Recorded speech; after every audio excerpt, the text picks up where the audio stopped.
But on the opinion polls, let me start off by saying that we are fortunate to be living in a democracy where voters decide election results and not pollsters.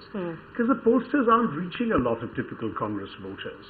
I can tell you that they're not reaching the istriwala, they're not reaching the fisherwoman, they're not reaching the vegetable market seller, they're not reaching the nurse, they're not reaching the auto rickshaw driver. These are people who disproportionately tend to vote for the Congress. And they are not being touched or tapped by these polls.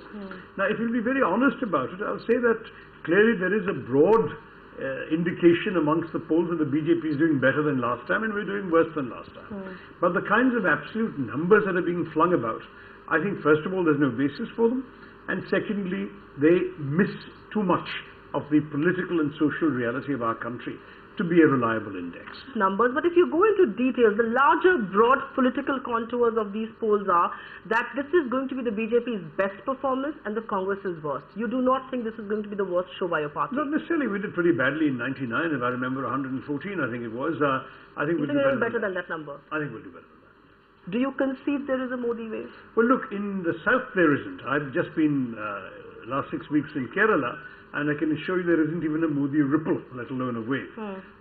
Indeed, one of the disturbing things about this so-called Modi wave perception is how strongly it's confined to the Hindi-speaking heartland, and the extent to which our national media's own bias in this regard suggests that our nation's imagination is being fractured a bit.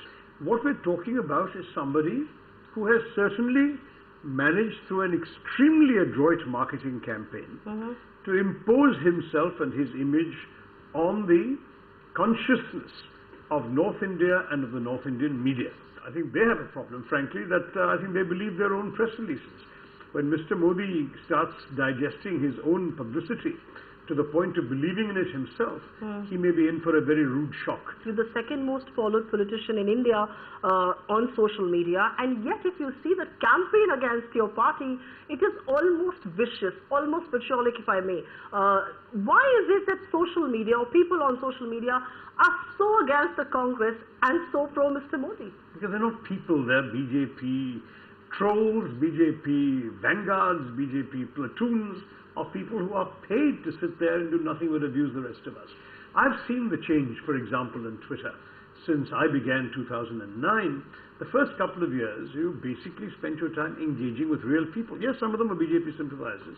That was all right. You knew some were there, some were not, but for the most part, these were regular folks like you and me. You might meet in a living room, instead you were meeting on social media.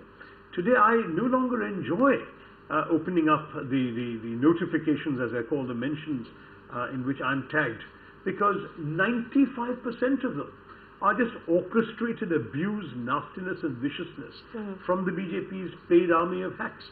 And it's a sad abuse of social media that dilutes its appeal and its effectiveness.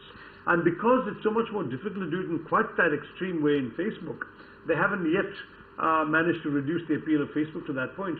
But I think Twitter's growth in India is definitely being affected by the extent to which you have this complete takeover of the social media political space, maybe not the other spaces, but the political space by these paid hacks.